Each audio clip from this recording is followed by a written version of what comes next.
Welcome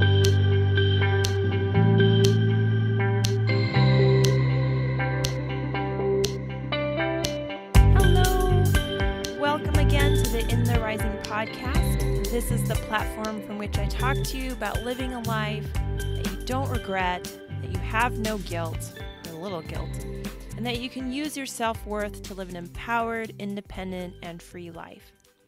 My name is Bettina, and I will start off by saying that I am not a licensed counselor, psychologist, psychiatrist, but I am a student of life and a healthcare professional who loves to research and learn a lot more about what makes us us. What about us? So if this topic and similar topics are of interest to you, go ahead and hit the subscription button and leave me a review. I also enjoy getting feedback from you at Bettina@intherising.com, and this is also put down below. So welcome to episode 20. I hope all of you are doing well today. And today's a little bit different. I wanted to share something with you initially, but then life had a way of doing what life does, and I changed my plan. I switched up what I was going to talk about. And this is because of something called synchronicity. It's similar to when you think about a person and then they call you up out of the blue, or you're thinking about an old photograph from when you were in high school or when you were a young kid, and then you happen to come across that same photograph while you're cleaning out the garage that weekend. That's synchronicity.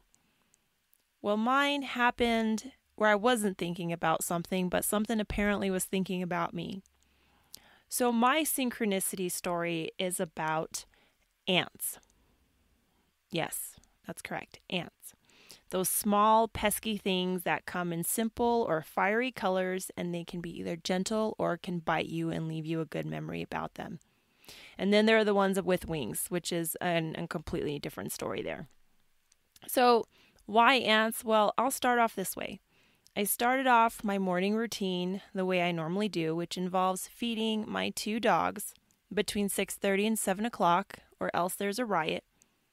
And when I went outside to pick up their bowls, I dropped them because I turned them over and saw that they were full of those small little house ants.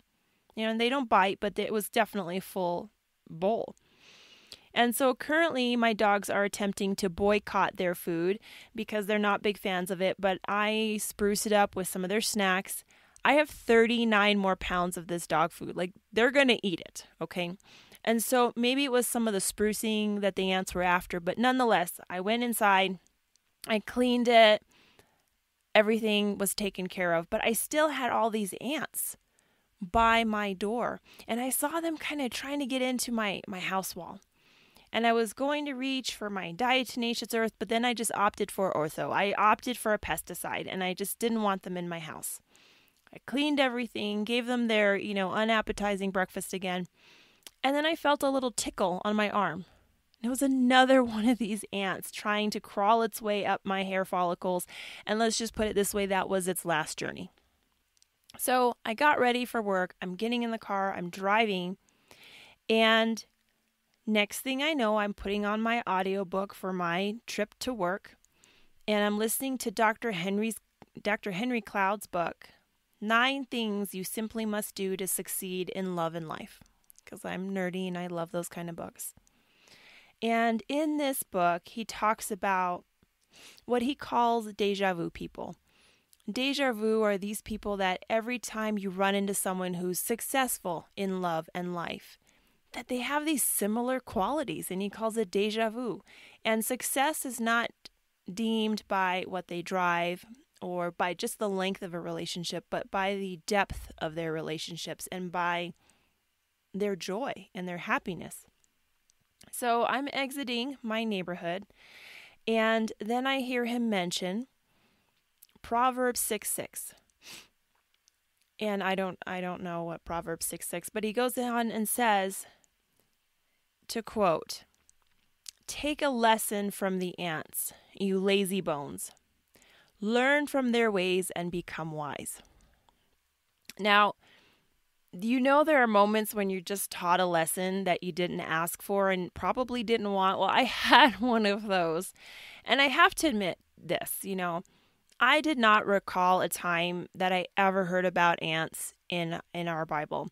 And outside of them going, at least 2 of them in the ark, I had never heard about this. And so to hear this quote from the Bible on the same day that I had a good 25-minute escapade in the morning with the ants was just kind of show-stopping for me.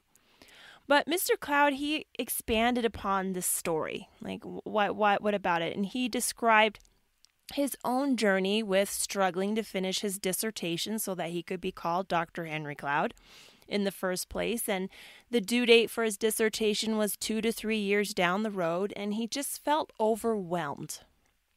And that's where I totally understood, feeling overwhelmed by something that you have to do. And so what he talks about is that he was afraid, the same way many of us afraid, and the way I know that I have been afraid, because the task was so big. How will I ever succeed with that? Am I really a person that can succeed at that? How will I ever get this done? How will I get this done successfully? How will I finish it? Will people laugh? Will I laugh at myself? And so what we're supposed to glean from these ants is this. By observation, I guess this man actually bought a little ant farm. I'm not doing that, but I'll take his word for it. But I could see this. They do a couple things, and I'm getting to the point here. They work tirelessly on their goals. They focus. They cooperate. They don't let a fellow ant drive them off their path to go have a beer somewhere or go home and play. They do their tasks. They stay the course. They continue to do what they are meant to do until the job is done. They also see that there is so much greater good in what they are building and molding. They know what they're doing is important. They're not only focused on their right to live, but they are also protecting generations to come, whether they're their generations or someone else's. They are in it for the long haul. And they're also addressing their responsibility to their entire unit, their family.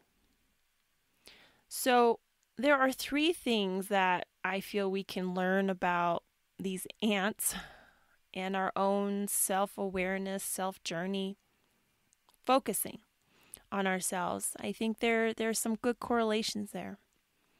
So the 3 things I'm going to talk about today are 1, proactive initiative. It's on you. It's on me. We have to find and trust our inner motivation to do something in our life that we're not satisfied with, or we are satisfied but will improve upon. There has to be this yearning to improve. Improve our car, improve our house, improve our financial situation, improve our relationships. And what about just improving what we call life? As an example, Dr. Cloud talked about a lady with 3 years. Her goal was to get her law degree, but 3 years seems so long. And he put it in this perspective. He said, unless something happens that you don't know about, you're going to be alive in 3 years. So you can either use those 3 years to do what you want to do and pursue a life that you're passionate about, or those 3 years are going to come and you're going to be as miserable as you are now. There are no guarantees, but right now you can be proactive with changing your life. And that one really hit me when I was looking for my second master's degree. I felt strongly about getting this health administration degree. I wanted to get one. But one class at a time, and I don't know how many classes there are, but there were many. It took 4.5 years. Every 10 weeks was a new class. 4.5 years. And I went through that, and I already have this degree for 2 years. So in hindsight, I can't even believe 2 years has gone by since I was done. But there was a time that it was still ahead of me. And so whatever we are looking for, yes, it may be a long time from now, but a long time from now is going to be today. Play that movie forward is what he says. What is that going to look like? Good and bad. So proactive initiative. Number 2 is that life comes from within. There is no general of the master, of these master ants that are doing these beautiful master buildings, master structures. They're just doing what they're supposed to do because there's some internal need to do it. There's an internal drive. They're not waiting on external circumstances, as in they're not waiting for, well, when my boss gives me that pay raise or when they finally realize how special I am. That's a huge thing, right? We all want to feel special, but waiting for someone to tell you that you're special, that's a long wait sometimes. What about if the person that should say it hasn't said it? What about if the person that you want to say that to you will never say that to you? They communicate your specialness through acts. They don't ever tell you. What about if we're waiting for money to be better, for our partner to be better, for our house to be better? This one was big for me, for my student loans to be paid. I will not wait till I'm 71 to live my life because that's when my student loans are paid. So somewhere life has to come from within. Your joy has to spark from that. And number 3 is that your actions affect your future. And the future is coming. So if you take your proactive initiative, you do something about it, and you take these small steps, and one small thing leads to another small thing, the way ants take one little grain of sand and then add it to another grain of sand, and next thing you know, they've got their, super tunnels. That this comes from the inside, and the only one who can be in charge of that is you. And so when you are taking a moment to listen to a podcast, when you are taking a moment to go for a walk with your child, when you're taking a moment to journal, or taking a moment to fulfill a dream that has meant something to you, that you've wanted to complete for a long, long time, then you are taking a small step, and under no circumstances is that a small thing. So every small step that we take has huge meaning, because you can't take the next small step until you've done that one. It's a very, very interesting book. I am almost all the way done with it. After the ant story, it took me a little bit. I was like, what? I had to research about ants.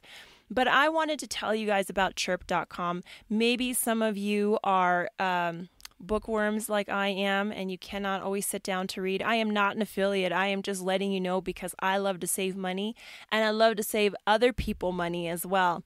And so chirp.com is kind of like Audible, except significantly cheaper. You can get an audiobook for $2.99. I think Audible is $14.99 a month, and you can get so many. You get them, return them, all that. With chirp.com, you can get the book, and you just have the book. But it's $2.99, maybe $3.99, significantly cheaper. I think I just got 4 books for $10. And it's kind of nice. And what they do is they look for books that you are really interested in. So chirp.com, they're trying to go on the up and up, and I can absolutely see that they will do well. I was just putting that out there. Look it up if you like it. So here we are at the end again. Thank you for your time. I appreciate it, because you know what? Time is something we don't get back. And I hope you found this episode valuable. And if you did, send it to someone that you think would enjoy hearing about today's topic. I will see you guys next Tuesday.